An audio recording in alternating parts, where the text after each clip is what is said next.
Va ora in onda Alta Tiratura con Alessandro Gnocchi.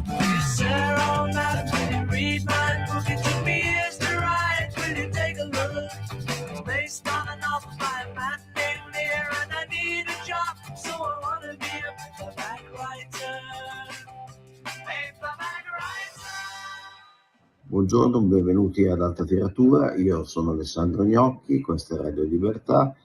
Partiamo da un tema apparentemente lontano dai libri, ma ci arriveremo, e parliamo quindi del risultato del referendum confermativo che ha visto la vittoria del no sul sì.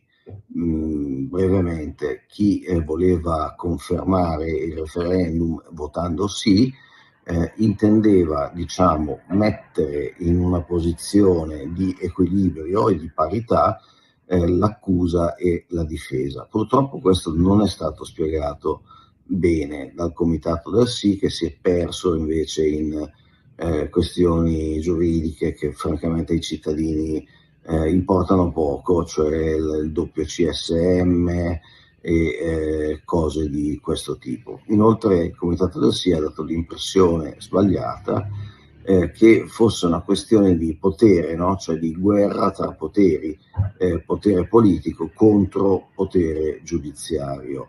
Davanti a questa sfida in realtà inesistente, la gente avrebbe scelto il potere giudiziario, perché evidentemente in Italia i partiti non sono molto popolari tuttora. Chi votava no invece era contrario alle modifiche della Costituzione e voleva mantenere sostanzialmente lo status quo. Ora, per venire alla riforma in sé, voi per capirla, io credo, in maniera semplice, basta pensare a una cosa. Andate in un tribunale, andate al tribunale di Milano, ma anche di una piccola città, di qualunque città, e voi vedrete che gli uffici dei pubblici ministeri sono accanto a quelli dei GIP, che sono accanto a quelli della magistratura giudicante. E che cosa significa questo? Significa che questi signori, che più o meno fanno lo stesso mestiere in ruoli diversi, di fatto si frequentano, si conoscono, vanno a prendere il caffè insieme, escono a fumare la sigaretta, ma di fronte a questa appunto comunità, il difensore che cosa deve pensare? Deve pensare che probabilmente sarà certamente rinviato a giudizio il suo cliente, perché il GIP non vorrà fare un torto al suo amico PM, e perché in Italia tutte le indagini finiscono in processo? Per questo motivo anche.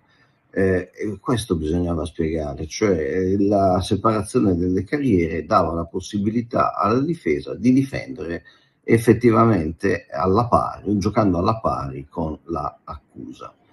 Ora, il dato più clamoroso che mi sembra uscito dai flussi elettorali è quello che riguarda il voto tra i giovani, diciamo tra i giovani e anche i meno giovani. In realtà la fascia sarebbe 18-34, poi si può scendere, ci sono delle sottofasce 18-28 e così via. Comunque non importa, quello che importa è la percentuale bulgara o quasi, che ha visto trionfare tra i ragazzini che spesso sono andati a votare per la prima volta, ha fatto registrare appunto una netta vittoria del no e anche un'affluenza altissima. Quindi i ragazzi sono quelli che hanno votato di più e che hanno votato di più per il no tra le varie categorie, diciamo, di età. Questo però se ci pensate, è una cosa abbastanza curiosa, perché diceva lo scrittore Pitti Grilli che normalmente un uomo nasce incendiario e muore pompiere, cioè il ragazzo normalmente è mosso da astratti furori, no? Vuole rinnovare, vuole rivoluzionare, vuole cambiare. In questo caso è successo esattamente il contrario, cioè i ragazzi si sono schierati per la conservazione, per mantenere lo status quo e in nome di una Costituzione che certamente può essere cambiata, perché è previsto dalla Costituzione stessa che questo possa avvenire.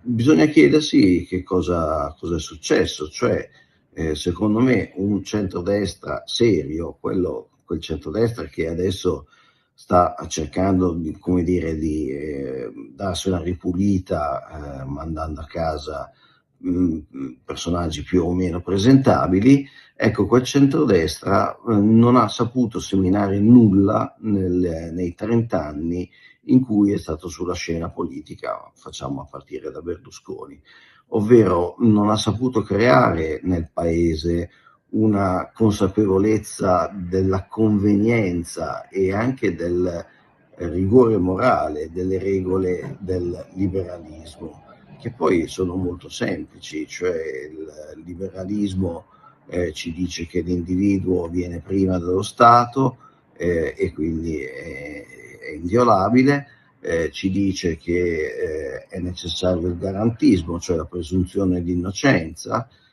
ci spiega che non si può ricorrere a metodi come la carcerazione preventiva, che è similare alla tortura. Io ti butto dentro, fino a che non confessi ti lascio lì a marcire. E poi ci sono tanti altri temi, ne voglio toccare due. Uno è quello della libera concorrenza, cioè le lenzuolate di Bersani non hanno liberalizzato proprio niente, sono state un favore alle grandi aggregazioni che hanno potuto, alle grandi aziende che hanno potuto acquistare quelle piccole a prezzo ridicolo.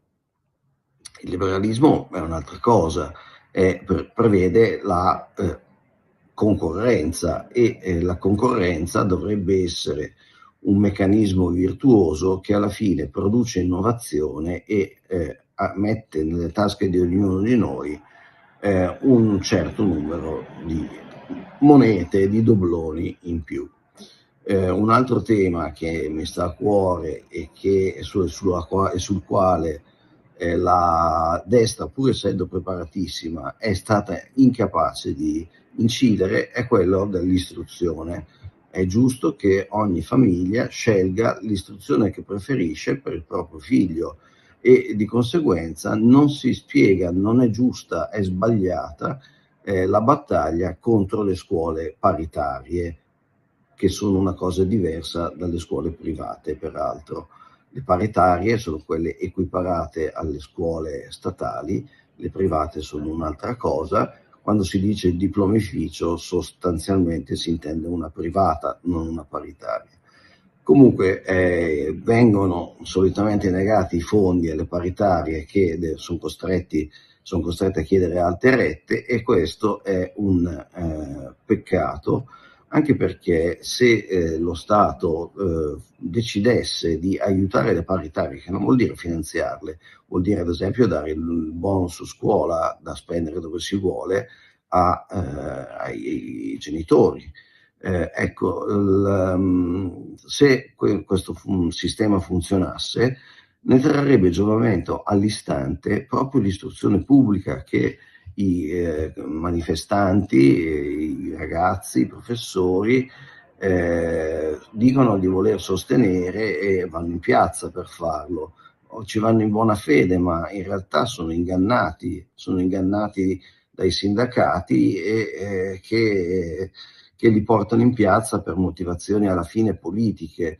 Dal punto di vista economico è provato, ma provato al 100%, che in realtà un buon finanziamento indiretto alle scuole paritarie rappresenterebbe un risparmio incredibile per lo Stato italiano, che avrebbe così soldi da investire proprio sulla scuola e sull'istruzione. Ecco, in 30 anni la destra non è stata capace di far capire queste cose e di creare intorno a questi valori quel consenso che poi si traduce, un consenso ideologico che poi alla lunga si può anche tradurre in un voto politico. Non è stato fatto praticamente niente, anzi diciamo che le ultime performance del governo Meloni hanno addirittura forse ributtato indietro di 30 anni la destra dal punto di vista culturale, visto che non è stato prodotto niente di significativo. Adesso interrompiamo un attimo e poi passiamo alla seconda parte.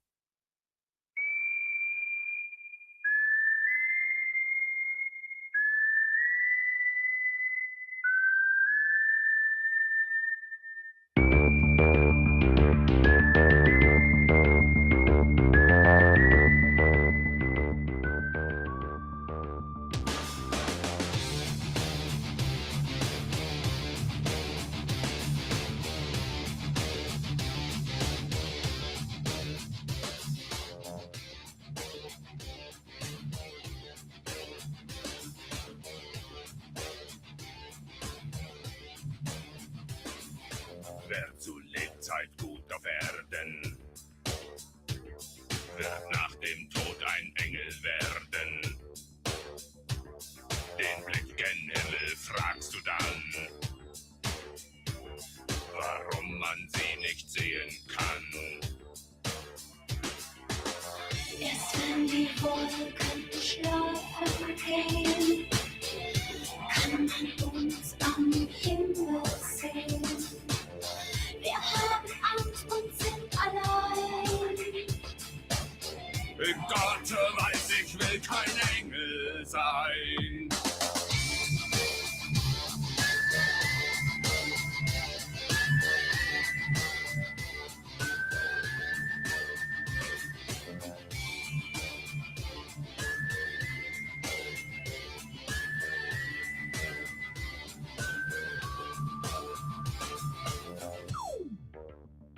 Sie leben hinterm Sonnenschein, getrennt von uns unendlich weit.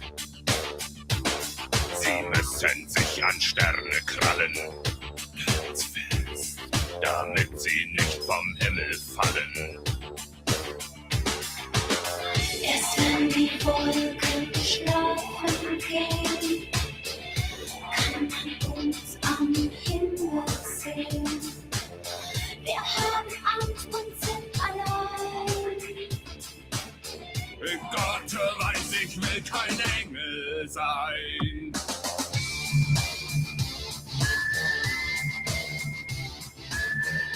Gott weiß, ich will kein Engel sein.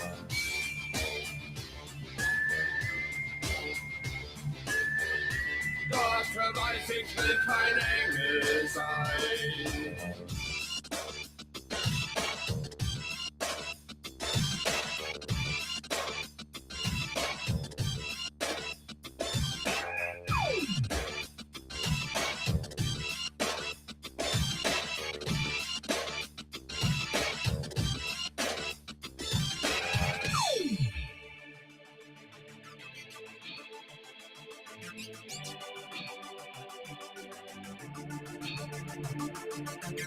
Erst wenn die Wolken schlafen gehen, kann man uns am Himmel sehen.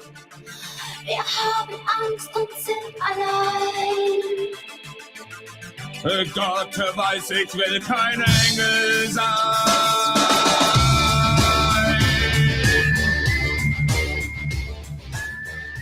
Gott weiß, ich will kein Engel sein.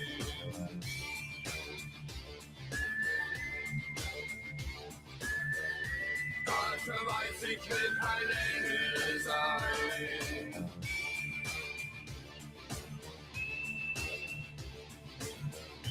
Gott weiß, ich will kein Engel sein.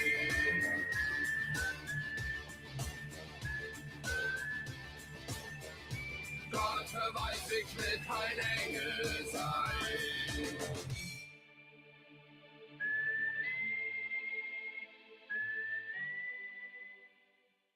Benvenuti alla seconda parte di Alta Tiratura. Io sono Alessandro Gnocchi e questa è Radio Libertà. Abbiamo chiacchierato, spero amabilmente, sui risultati del referendum e abbiamo preso in esame il voto dei giovani che sorprendentemente, o forse no, si sono rivelati estremamente conservatori. Hanno scelto il no, quindi hanno scelto l'intangibilità della Costituzione e l'intangibilità della magistratura. Benissimo, abbiamo detto poi che il centrodestra non ha saputo creare consenso in questi 30 anni intorno ai temi del liberalismo, quindi il nostro paese soffre in sostanza di una arretratezza culturale rispetto agli altri paesi europei. Arretratezza che poi si traduce anche in punti di PIL, cioè ovviamente le cose sono sempre tutte correlate. Se non c'è la cultura d'impresa, non c'è l'impresa, se non c'è l'impresa, non c'è la crescita, in poche parole. Ma come si spiega questo? Ma intanto vorrei notare una cosa. Se voi prendete i giornali di oggi, ad esempio, voi trovate degli articoli scritti, non so, da Ciamaraini, Michele Serra, commentatori molto noti, molto famosi, dei pezzi che esaltano la generazione Z, cioè appunto la generazione che, diciamo prima, ha dato la vittoria al no. Ma questo mi lascia un po' perplesso, perché non questi stessi commentatori, ma questi stessi giornali ci hanno raccontato fino all'altro ieri, cioè fino al risultato del referendum, che i giovani appunto della generazione Z sono apatici, sono schiavi dello schermo, stanno tutto il giorno davanti al computer, sono disimpegnati, non scrivono nemmeno più, usano l'intelligenza artificiale, non hanno il senso della comunità e così via. Ci sono fior di libri usciti su questo tema, ad esempio quello di Walter Siti per la Silvio Berlusconi Editore, che appunto più o meno sposava questo punto di vista. Ma lo stesso Michele Serra ha scritto un libro sui ragazzi che si chiama Gli sdraiati. Il titolo è già esplicativo, no? Cioè una generazione abituata a stare sul divano, a girarsi i pollici e invece non spinta a partecipare alle manifestazioni di piazza come era un tempo. Cosa è successo? È successo che nel giro di 24 ore i giovani che erano smagati, distratti, incompetenti in politica, poco studiosi, schiavi dei media digitali, ecco, sono diventati tutti dei piccoli Churchill in miniatura, per cui noi vediamo che su Repubblica Michele Serra ci viene a dire che un conto era la vecchia casalinga di Voghera, adesso c'è la ragazza di Voghera, e la ragazza di Voghera è una signorina molto sveglia, perché è andata a votare no al referendum costituzionale. E lo stesso leggiamo ad esempio nel pezzo di Dacia Maraini sul Corriere della Sera, questi giovani che erano abulici e che andavano in giro bighellonando senza avere le idee chiare sul futuro, improvvisamente sono costituzionalisti di vaglia che hanno votato in massa il no perché hanno compreso, mentre bighellonavano, che il sì avrebbe azzoppato la democrazia, distrutto la magistratura e infine avrebbe messo a ferro e fuoco la sacra Costituzione. Se andiamo sulla stampa in maniera più moderata troviamo esattamente lo stesso punto di vista, ovvero sì, fino a ieri erano una manica di sfaticati. Adesso che hanno votato no, invece scopriamo che non li avevamo capiti noi, non avevamo capito noi, in realtà erano degli studiosi che silenziosamente si esercitavano in diritto costituzionale sul divano, magari con l'ausilio della I. Questa ovviamente è satira barra cazzeggio, quella che stiamo facendo adesso, ma c'è un tema di fondo serio, che è quello che ho già ricordato prima, cioè l'incapacità della destra di far passare dei messaggi culturali capaci di come dire, creare consenso. Ma perché succede questo? Perché ci sarebbero anche i libri adatti, penso, non so, alla Biblioteca Austriaca di Rubettino, con i titoli di von Hayek, von Mises. Ecco, proprio von Hayek e anche von Mises mettevano un po' in luce questa tendenza, no? Cioè il liberalismo non è capace di presentarsi ai giovani e agli intellettuali come una grande avventura rivoluzionaria, quale sarebbe, quale è, forse il tono paludato, forse il fatto che il liberalismo si accompagna sempre anche all'analisi economica, ma forse per l'incapacità di saper scrivere bene, che rende poco attraente, e loro dicono ma noi dobbiamo sforzarci di rendere attraente, di far capire che la nostra non è una conservazione a vantaggio del più ricco, è una rivoluzione a vantaggio di tutti, perché si presuppone che la ricchezza passi attraverso i consumi da chi ha il portafoglio pieno a chi ha il portafoglio molto meno pieno. E i libri sono tanti, io vi consiglio di sfogliare il catalogo online di Rubettino, quel catalogo che è stato messo in piedi principalmente da Dario Antiseri, che è appena mancato, e vi consiglio anche di guardare il catalogo di Liberi Libri, che è un'altra casa editrice di taglio liberale, una delle poche, e che fa un certo numero di libri dedicati appunto alla storia del liberalismo, vista anche come impresa nel senso di avventura. Inoltre questa casa editrice, Liberi Libri, ha una collana di diritto che è una collana estremamente interessante.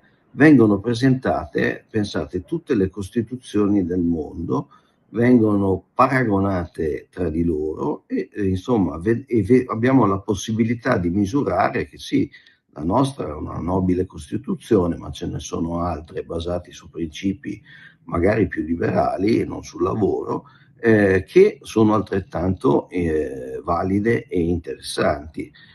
Ci sono poi degli studi sul diritto, sul giustizialismo, sul mancato garantismo, anche letterari, l'Inno all'agonia di Dafoe. Insomma, è una collana che permette di avvicinarsi in maniera interessante, non pesante, al mondo del liberalismo, e che alla fine è ciò di cui questo paese ha bisogno. Io non sono uno che crede, un ingenuo che crede che il liberalismo sia ancora quello delle grandi famiglie, delle grandi imprese di famiglie. Il nostro capitalismo delle grandi aggregazioni, dei trust. Bisogna ancora capire questo mondo quali opportunità dà e quali toglie, però certamente avere contezza, conoscere le fonti del sapere liberale aiuta in maniera decisiva a capire proprio le sfide del presente. Ma se questo ai ragazzi che vanno a votare no non glielo spiega nessuno, ma cosa devono fare? È ovvio che finiscano tra le grinfie di chi sa fare bene, o almeno meglio della destra, la propaganda. E quindi con questo vi saluto, vi lascio, andate a vedere i cataloghi degli editori che ho citato, troverete delle cose che sicuramente vi interesseranno.